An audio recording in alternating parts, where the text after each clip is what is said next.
Yo yo, bienvenue dans cette nouvelle critique. Aujourd'hui, on va parler du dernier gros film qui vient juste de sortir, donc Babylone. Mais avant, n'oubliez pas de vous abonner à la chaîne si vous aimez le contenu, etc. De commenter, partager, liker, ça participe au référencement de la chaîne, ça fait plaisir. Vous connaissez la chanson, merci beaucoup. C'est donc le dernier film de Damien Chazelle, le mec qui a fait Whiplash, qui est vraiment un film incroyable, qui a fait aussi La La Land et First Man. Alors, perso, La La Land, j'aime bien le film, mais je suis pas non plus genre fou dessus, etc. Et First Man, j'ai vraiment bien aimé le film, j'ai trouvé très cool. Je me le suis pas pris autant que certains. Moi, je sais que j'ai des potes qui ont genre vraiment mais ultra kiffé le film. Moi j'ai bien aimé mais voilà sans plus non plus. Et du coup j'attendais quand même Babylone parce que c'est un réalisateur que j'aime bien. Même si j'avoue que j'avais très peur de ce que ça allait être. J'avais peur qu'il soit tombé dans le trop comme ce que je trouve a fait Denis Villeneuve avec Blade Runner 2049. Je trouve qu'il s'est caricaturé lui-même et j'avais peur qu'il se caricature lui-même dans Babylone. Et en fait je trouve que ça n'a pas du tout été le cas. J'ai globalement vraiment beaucoup aimé Babylone. Je trouve que c'est un super film. Je trouve surtout que c'est un film super jouissif. Mais en fait ce qui est intéressant je trouve c'est que le film on pourrait presque le séparer en deux parties. C'est-à-dire que les deux premières heures sont nerveuses, c'est jouissif, ça s'arrête pas, il y a 4000 trucs qui se passent à la seconde. Là où la dernière heure, par contre, prend un peu plus son temps pour te raconter autre chose, etc.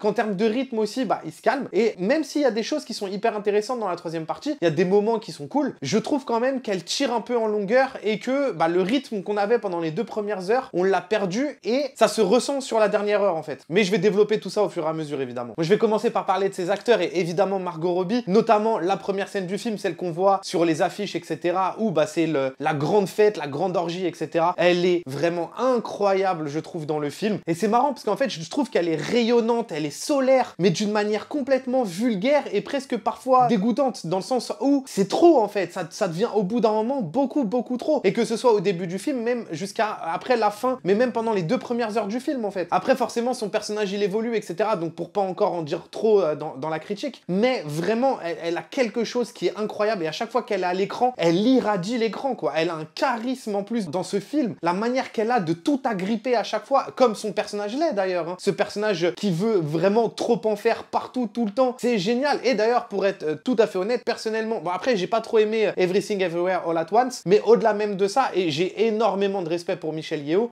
qu'elle gagne le Golden Globe à la place, par exemple, de Margot Robbie dans Babylone, je sais pas trop du coup où est-ce qu'on situe les récompenses. Voilà, je trouve que c'est pas forcément très mérité comparé à une Margot Robbie qui est vraiment, mais qui donne en plus de sa personne, quoi, dans Babylone, quoi. Il y a quelque chose où on ressent tout ce qui se passe, quoi, et c'est génial, en fait. Bon, après, c'est une petite aparté, hein. En vrai, perso, je m'en fous un peu des récompenses aujourd'hui, mais je note, c'est tout. Je trouve ça quand même un peu dommage. Parce que voilà, en plus, au-delà même de, on va dire, cette vulgarité, ce trop-plein de trucs qu'est son personnage et qu'elle fait à l'écran, elle a des moments de cinéma qui sont fabuleux, et même on va dire, des moments hauts, des moments bas, qu'elle arrive toujours à bien gérer, et même en tant que actrice, la manière qu'elle a de jouer l'actrice parfois, genre quand elle est voilà, sur le bar après le début du film, qu'on lui demande de pleurer plusieurs fois, enfin la manière qu'elle a à chaque fois de procurer quelque chose de différent, ça c'est quelque chose de très fort aussi. Il y a quelque chose où même dans les subtilités de son jeu qui sont vraiment géniaux, et vraiment Margot Robbie, elle est, je trouve, incroyable dans le film. Il y a évidemment aussi Brad Pitt. Alors, je trouve que Brad Pitt fait un peu son Brad Pitt, mais déjà depuis un moment, je trouve que même depuis Inglourious Basterds, il a ce truc là où il a un peu les mêmes mimiques, un peu la bouche en avant, etc., la même manière un peu de parler, mais ça n'empêche pas qu'il joue bien quand même déjà. Et aussi moi je suis un très grand fan de Brad Pitt, donc moi juste le voir dans un film je suis toujours content, même si le film il est pas forcément bien, genre Bullet Train. Et là en l'occurrence, en vrai, au-delà même de ça et de cette manière qu'il a un peu de jouer, on va dire un peu redondante selon les films, il a quand même un charisme. Et en plus là dans le film, le personnage qu'il joue, ce mec hyper connu, Jack Conrad, et puis pareil, l'évolution de son personnage. D'ailleurs il y a une scène toute simple à la fin du film que je vais pas dire là tout de suite, mais voilà, où il parle avec quelqu'un, et cette scène elle est tellement pleine d'émotions et ça marche tellement hyper bien. Sans oublier Diego Calva, du coup l'un des personnages principaux du film, beaucoup moins connu que Margot Robbie et Brad Pitt, et pourtant qui arrive à tenir lui aussi l'écran, qui a une évolution dans le film qui marche hyper bien, parce que le gars il a un vrai jeu, quoi. On croit à toutes les étapes de son personnage, toute son évolution, à chaque fois en fait, peu importe que ce soit dans les deux extrêmes, il y a quelque chose qui se passe. Et aussi dédicace à Lee Jun-Lee que je connaissais pas, donc l'actrice qui joue le personnage de Faye, qui apparaît comme ça à de petits moments, mais à chaque fois qu'elle apparaît, je trouve qu'elle a un charisme qui est incroyable. Juste le moment là où elle descend les escaliers et que t'as un mec qui est en train de s'embrouiller dans son shop de ses parents, je crois, il repère que c'est elle et qui bloque, et elle passe à travers un drap et tout. Enfin vraiment, elle a un charisme, je trouve, à chaque fois qu'elle arrive à l'écran qui est incroyable. Même quand Brad Pitt dans la fête, il lui demande d'aller parler à son pote qui est en PLS là parce qu'il a une rupture amoureuse, etc. Enfin voilà, jusqu'à la fin du film, à chaque fois qu'elle apparaît, il se passe quelque chose, je trouve. Donc le casting en fait, que ce soit des grands rôles comme Margot Robbie ou comme Brad Pitt, jusqu'aux gens les moins connus et même aux plus petits rôles, et ben tout le casting je trouve hyper efficace, hyper intelligent et ça marche. Et donc je vais commencer un peu à raconter voilà ce que j'aime de plus en plus dans le film, etc. Et au tout début je disais que les 2 premières heures, moi ce que j'adore et c'est ce que j'aime le plus dans ce film, et je trouve même que c'est presque à la limite d'un petit bijou pendant 2 heures, tellement c'est bien monté, c'est jouissif, c'est un rythme incroyable et qu'il arrive à tenir ce rythme là pendant 2 heures. Au-delà même du fait que le mec arrive à tenir ce rythme là pendant 2 heures, c'est qu'il arrive aussi à s'arrêter pendant quelques instants pour que nous aussi on respire, et qu'à chaque fois que ces moments de respiration ils arrivent, et ben ça marche, c'est toujours au bon moment, c'est toujours bien fait. En fait en termes de montage, vraiment je trouve que Babylone est assez incroyable, parce que c'est un film qui va en 4e vitesse, vraiment il se passe 1 million de trucs. Juste déjà si on prend toute la scène de début qui doit durer 20 minutes, une demi-heure, qui est la scène dans un château avec une orgie, c'est n'importe quoi, t'as des gens qui baissent dans tous les coins, t'as des gens qui prennent de la drogue dans tous les coins, t'as 40 000 personnes on dirait, t'as un moment t'as un éléphant qui arrive, enfin bref, c'est le bordel absolu, et il y a absolument aucune limite. Mais en fait ce qui est génial, c'est que au-delà même de ce qui se passe, c'est comment en fait ils te montrent tout ça. C'est jamais fatigant, on sait toujours où est-ce qu'on va, on sait toujours ce qu'on regarde, mais pourtant ça s'arrête pas quoi, et c'est pas.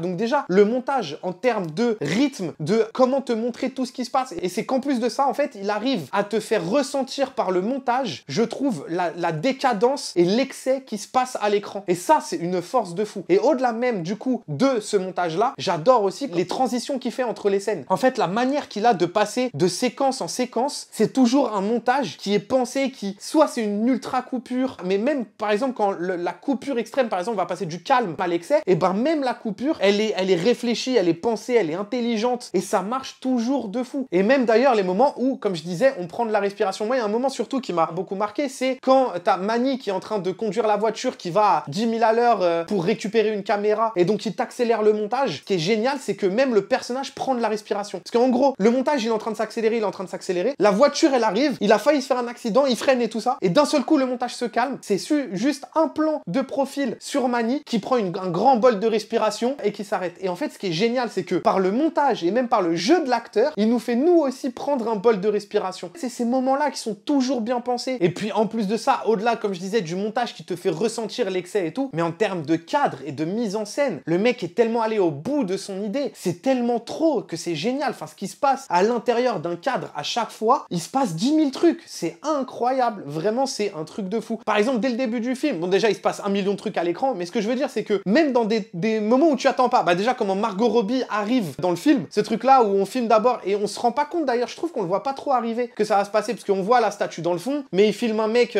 bord gauche du cadre, et puis d'un seul coup tu sais pas pourquoi t'as une voiture qui arrive et qui défonce une statue. C'est toujours un peu ce truc là où même dans le hors-champ, tout peut surgir de partout. Ce que je veux dire par là, c'est que par exemple il y a une scène au tout début où Brad Pitt, on lui demande de sortir pour aller chercher son pote, parce qu'il a des envies suicidaires, etc. Il vient de se faire larguer et tout, ce qui est un peu ridicule puisque la meuf il la connaissait depuis une semaine, etc. Donc il va le voir, il lui parle à travers la fenêtre, et au moment où il lui dit bon c'est bon viens avec moi, quand il sort de la voiture, t'as un plan large où il est en train de lui parler, etc. Et le plan large il reste, et puis il le fait sortir de sa voiture, et d'un seul coup tu sais pas pourquoi, la fenêtre derrière du château elle pète, et il se passe un truc, et puis à côté tu le voyais pas, mais il est là, il est un peu caché derrière un arbre, t'as un mec qui est en train de pisser. Et c'est ça en fait qui est génial, c'est qu'il y a toujours quelque chose qui se passe, et c'est comme ça pendant 2 heures. Moi je me suis dit, quand j'ai vu la scène d'intro se terminer, où c'est la démesure totale, moi je croyais presque que ça allait être ça, parce que j'ai pas regardé la bande d'annonce, je me suis dit mais est-ce que tout le film se passe là-dedans? Ça pourrait être génial d'ailleurs. Mais ensuite, je vois qu'il y a le titre, je vois que ça se calme, qu'il fait jour, Manny ramène Brad Pitt chez lui, enfin il ramène Jack Conrad chez lui, etc. Et je dis mais où va le film? Donc là il prend un petit bol de respiration, mais il y a encore des choses assez drôles. Un Jack Conrad, tout le monologue qu'il fait à Manny, etc. pour ensuite tomber dans la piscine et tout, se relever, face plante dans son lit. Ça reste toujours aussi jouissif en fait, même si c'est beaucoup plus calme en termes de rythme, en termes de montage, etc. Et puis ensuite ça reprend de plus belle quand tu te retrouves sur le set et que c'est encore une fois le bordel total. En regardant le film, j'avais l'impression que tous les acteurs et même Damien Chazelle, ils se sont éclatés à faire le film. Alors je sais pas si c'est vraiment le cas, parce que en termes de logistique, c'est tellement lourd que ça se trouve, ça a été compliqué. J'ai pas regardé l'envers du décor, mais en tout cas, on ressent, je trouve, une envie, une volonté et un amour pour ce qu'ils font qui transpire l'écran, parce que tout le monde a l'air de s'amuser, quoi. Ça a l'air d'être tellement le bordel absolu. Et c'est ce que j'aime le plus dans ce film. C'est tout le côté jouissif qui t'amène pendant surtout ces 2 premières heures-là, quoi. Et d'ailleurs, pour revenir sur la mise en scène de l'excès, de la décadence, il y a, même si je trouve que c'est génial, parce que c'est quand même un film qui a coûté apparemment 78 millions de dollars, et donc pour filmer ce qu'il filme, avec Brad Pitt en plus dedans, Margot Robbie, voilà, des grosses stars, je trouve quand même que c'est assez génial. Et je trouve ça très cool qu'on lui ait laissé l'opportunité d'aller au bout de son idée. Par contre, il y a quand même un petit bémol, c'est que je trouve qu'en fait, que ce soit le sexe, que ce soit même la violence, parce qu'à un moment, il y a quand même des excès de violence dans le film, que ce soit la drogue ou peu importe, ou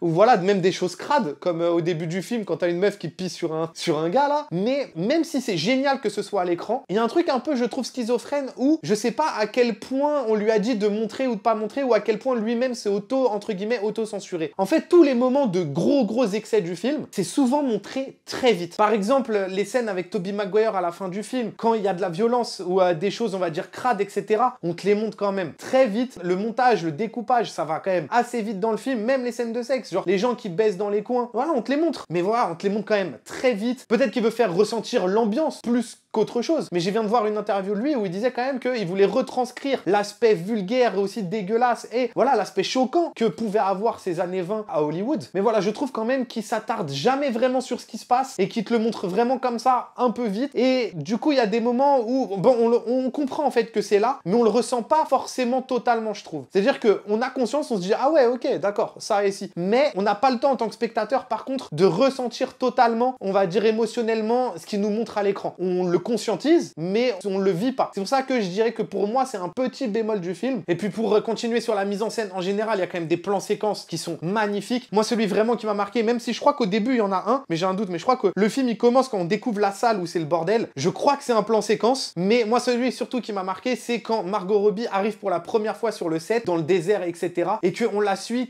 on découvre tout avec elle, tout ce qui se passe. Et puis on commence à rentrer sur des plateaux de tournage par derrière, dans les décors, on voit comment ils font. Et puis ensuite, la caméra, elle continue et on revient sur Margot Robbie qui regarde tout ça. Et en fait, tout ce plan séquence-là, c'est aussi nous qui regardons ça à travers ses yeux. Et le fait de revenir sur elle, la manière qu'elle a de jouer, un peu d'être impressionné de voir tout ça, c'est ce que la caméra vient de nous montrer en fait. Et puis en plus, t'as une démesure. Je crois que quand la caméra, elle revient sur elle, derrière elle, t'as tout le plateau de tournage qui sont en train de courir de partout. T'as je ne sais combien de figurants. Encore une fois, t'as une démesure qui est là, qui est géniale. Et ça, à mettre en place, c'est quand même un sacré délire, mine de rien. Et pour parler de la lumière, alors, elle est globalement plutôt jolie. On retrouve un peu le grain qu'il y avait, même je trouve, sur First Man, par exemple. Mais c'est marrant parce que dans les sombres, je trouve que c'est un tout petit peu trop sombre. Genre l'orgie dans le château au début, je trouve que c'est un peu trop sombre. Et les moments de soleil, c'est un peu trop clair. Donc il y a clairement un contraste qui se joue. C'est un parti pris esthétique total. Donc je vais pas dire que c'est nul. C'est juste que personnellement, voilà, après là je chipote un peu. J'aurais aimé par exemple dans le château au début que ce soit un tout petit peu plus clair, que je vois un peu plus ce qui se passe. Il y a des moments où je me dis, bah là c'est peut-être un peu trop sombre quand même. Et puis les scènes dehors, j'imagine aussi qu'ils voulaient un peu qu'on ressente le soleil de Los Angeles dans le désert, etc. Voilà, comme je dis, je chipote un peu. C'est juste qu'il y a des moments, par exemple, surtout dans les sombres, où je dis, bah là j'aimerais peut-être voir un peu plus ce qui se passe, quoi. Maintenant, au-delà de ça, il y a des moments de lumière dans le film qui sont magnifiques. Et surtout, évidemment, quand ils sont sur le set, quand ils récupèrent la caméra, que Brad Pitt, il est complètement bourré, et qu'il monte la colline déjà avec le soleil qui se couche, et la scène où c'est presque d'ailleurs l'affiche de Les Conditions de l'Homme, où t'as la pente comme ça de sable, et puis t'as chaque personne qui est disposée et qui est derrière Brad Pitt et qui sont en train de monter la colline. Ce plan-là, il est magnifique. Et puis surtout, le plan où il est tout en haut et qui va embrasser la femme Brad Pitt, et que derrière lui, t'as tous les figurants qui sont en train de se battre, etc. Et que t'as la lumière avec les poussières de sable, peu une fumée de sable, etc. avec la lumière orangée. Mais c'est somptueux. Vraiment, c'est ce moment-là de cinéma, je trouve absolument magnifique. Le travail aussi sur la musique est magnifique, que ce soit évidemment tous les passages de... c'est une trompette, putain, j'ai failli dire de bêtises. Avec Sid Palmer qui fait de la musique et tout ça en concert et qui au fur et à mesure d'ailleurs devient une star. Enfin, tous ces moments-là sont géniaux, et même la musique qui parcourt le film. À tel point que, alors j'ai pas envie de dire de bêtises parce que évidemment que en ayant vu le film qu'une seule fois, en plus un film de 3 heures, bon voilà, il se passe beaucoup de choses. En fait, je crois bien que le personnage de Nelly et de Manny, ils ont un thème en commun. À chaque fois que eux deux se rencontrent et qu'en général ils parlent du coup en tête à tête l'un avec l'autre, ce thème-là apparaît. Et ce qui est génial, c'est qu'il est évolutif pendant tout le film, selon la situation qui se passe. Est-ce qu'on est triste, heureux, etc., etc. Et donc, du coup, il joue tout le temps sur ce thème-là qui revient d'une manière différente selon le moment de vie où ils se rencontrent. Voilà, en général, la musique sur le film est quand même assez jolie. Et puis, il y a quand même des moments de cinéma génial, je trouve, dans le film. Moi, il y a des scènes que j'ai adorées. Alors, évidemment, comme j'ai dit déjà, avec celle avec l'image où Brad Pitt, il embrasse l'autre actrice avec tous les figurants derrière et la lumière orange, je trouve que c'est magnifique. Je trouve que pendant 2 heures, le film est incroyable. Que ce soit justement dans son côté ultra jouissif, tout ce qu'on voit, en fait, c'est tellement tellement... Moi, j'ai rigolé devant ce film. Et en fait, ça qui est génial, et c'est ce qu'il cherchait, c'est ce côté un peu comique, tragédie, etc. Un peu un mélange de tout en même temps. D'ailleurs, lui-même disait qu'il s'était beaucoup inspiré de Fellini. Et c'est vrai que, alors, je vais pas le comparer à Fellini, mais on voit, je trouve, l'inspiration de la Dolce Vita, par exemple, etc. Et même de d'autres films de Fellini. Il a voulu chercher ça, et je trouve qu'on le ressent, et c'est assez génial. Parce que même quand je trouve qu'il bascule dans la dernière heure du film, et que, comme j'ai dit juste avant, ça s'étire un peu en longueur, même si ça s'étire en longueur, il y a quand même des moments qui sont assez cool. En fait, je crois que c'est justement quand le cinéma parlant arrive, quand c'est la première séquence de Nelly qui joue avec justement le son. Et c'est à ce moment-là, en fait, le switch, je crois que de la dernière heure, et là où ça s'étire un peu en longueur, et donc le début de la descente aux enfers du personnage de Nelly. Mais la scène en tant que telle, elle est géniale, quoi, de A à Z. Et puis le montage qui s'accélère au fur et à mesure. Et puis il y a toujours ce jeu-là. Et ce qui est cool, c'est que ça aurait pu vite devenir redondant, je pense. La porte qui s'ouvre, la réalisatrice qui dit action, elle qui rentre, on a compris, là elle va se rater, là elle va pas se rater, il va encore avoir une merde. Mais il te rajoute ce personnage qui, je pense, être l'assistant réalisateur, qui mais pète un plomb totalement au fur et à mesure. Et ça en devient du coup jouissif. Et la scène, elle est géniale. Avec Margot Robbie, tu sens qu'il est en train de stresser, péter un plomb en même temps. Avec l'ingénieur du son qui casse les couilles à tout le monde. Parce que bah ça, et du coup, personne ne sait comment gérer le son. Donc tu vois un peu toutes les problématiques qu'il y a. Mais à chaque fois, quand il prend cette caméra, en plus je crois une caméra portée, où ça pète d'un seul coup, et t'as lui qui arrive en criant, et en plus on est proche de lui, et il est là et il crie à l'écran. Moi je trouve que cette scène, elle est sauvée par son acteur en fait. Par l'assistant réalisateur qui pète un plomb au fur et à mesure totalement. Il y en a d'autres encore d'ailleurs. Même je trouve que la scène où Margot Robbie pète complètement un plomb dans la fête avec les gens ultra riches, etc. Bon, même si je sais pas ce qui se passe, bon, il a sûrement probablement tourné Babylone en même temps que Sans filtre, etc. Mais là, il y a quand même un problème avec le caca et le vomi dans les films. Même la scène avant, justement, où elle vomit, où elle dit que c'est eux le problème, etc. Qu'elle commence à bouffer tout en même temps et qu'elle met tout dans sa bouche, qu'elle a plein de rouge autour d'elle et qu'elle est en train de leur donner une leçon de vie, en vrai, parce que moi, je trouve qu'elle a raison dans ce qu'elle dit, mais c'est juste qu'elle est tellement dans l'excès que de toute façon, on peut pas la prendre au sérieux. Et cette scène, je la trouve vraiment incroyable et elle marche trop bien, quoi. Et d'ailleurs, j'ai pas parlé de Tobey Maguire au début, mais c'est vrai que je trouve que Tobey Maguire, quand il apparaît dans le film, il est magnifique. C'est-à-dire qu'il est tout aussi inquiétant, qu'il est dégueulasse, qu'il est... C'est incroyable. Je trouve qu'il joue vraiment sur le fil, ce personnage border de fou malade. D'ailleurs, il a complètement dépassé la ligne, mais bon. Et même les scènes, d'ailleurs, qu'il y a avec lui sont géniales. Quand ils descendent dans le truc, là, dans le trou du cul de Los Angeles, comme le personnage de Tobey Maguire l'appelle lui-même, c'est trop bien. Même si, encore une fois, c'est ce que je disais, mine de rien, tout va vite. Je parlais notamment de la scène de fin, quand je parlais de la violence, de comment il te la montre, etc. Par exemple, quand t'as le mec hyper musclé qui prend le rat et qui le met dans sa bouche pour le manger, si on regarde le découpage, on voit qu'il le prend. On voit une petite giclure de sang. Mais en fait, le découpage et le cut, le montage, ça va très vite. Donc c'est ce truc-là où on voit ce qui se passe, on a compris, on le conscientise, mais on le vit pas. Même d'ailleurs quand au final, Manny se bat, met un coup de hache au gars, qu'il est en train de saigner de partout et qu'il s'en va. Mais bref. Mais en tout cas, toute l'imagerie de ce qui se passe de là où ils descendent, c'est quand même assez cool et assez jouissif. Et franchement, ça marche, je trouve quand même super bien. Comme d'ailleurs certaines scènes de Brad Pitt. J'en parlais juste avant, la scène avec Faye et lui qui parlent, ils sont ensemble et ils commencent à dire voilà à quel point il est triste, que finalement il a quand même une belle vie, etc. Et il y a un truc où je sais pas très bien définir pourquoi Faye s'en va, mais il y a ce truc là où elle coupe court à la conversation et elle dit ouais non mais finalement faut que j'y aille. Est-ce qu'elle voulait pas participer à cette conversation qui tournait un peu dans le triste, ou est-ce qu'elle a senti qu'il allait se passer ce qui allait se passer et c'est pour ça qu'elle a ce regard à la fin. Enfin bref, et au final ça m'intéresse même pas parce que j'adore juste l'échange qu'il y a entre eux, que je trouve tellement plein d'humanité, tellement plein de tristesse aussi, et que ça marche hyper bien. Même aussi la scène qu'il a avec sa femme, où il pète totalement un plomb quand il apprend la mort de son pote. Voilà, je trouve que toute cette scène, même tout ce qu'il dit, etc., il y a quelque chose qui est mais tellement palpable, c'est absolument génial. Donc voilà, même dans cette dernière heure-là, que je trouve, en fait, c'est pas que je la trouve, on va dire, c'est pas qu'elle est pas bien, c'est juste qu'il y a des moments là-dedans qui marchent super bien. C'est juste qu'en fait, je trouve qu'elle s'étire en longueur. Parce qu'au bout d'un moment, on commence un peu à comprendre où est-ce que ça va et le pourquoi du comment. Et surtout, on n'a plus les 2 heures où c'est jouissif, c'est en termes de rythme, ça s'arrête jamais. Et il y a ce truc-là où c'est du trop-plein, du trop-plein, du trop-plein. Le film, il s'est calmé et en fait, c'est juste, on va dire, des moments qui sont cool, mais distillés dans un temps un peu trop long. Donc voilà. Même si pareil, l'évolution de Manny en directeur de studio, ça marche hyper bien, on y croit de ouf. Alors qu'avant, il se faisait chier dessus par un éléphant. Enfin non, c'était pas lui, c'était son pote. Le charisme, il l'a en fait, on y croit à ça. Voilà, on y croit que lui, il passe de larbin à directeur de studio. Donc là-dessus, il y a rien à dire. Donc voilà, avant que je m'égare trop, c'est un film que j'ai beaucoup aimé. Et puis surtout, même en tant que spectateur, regarder le film, c'était ultra kiffant en fait. Voilà, tout simplement. Et en vrai, j'en demande pas plus. Nous, on se retrouve pour une nouvelle vidéo bientôt. Et puis en attendant, portez-vous bien et à la prochaine. Banks!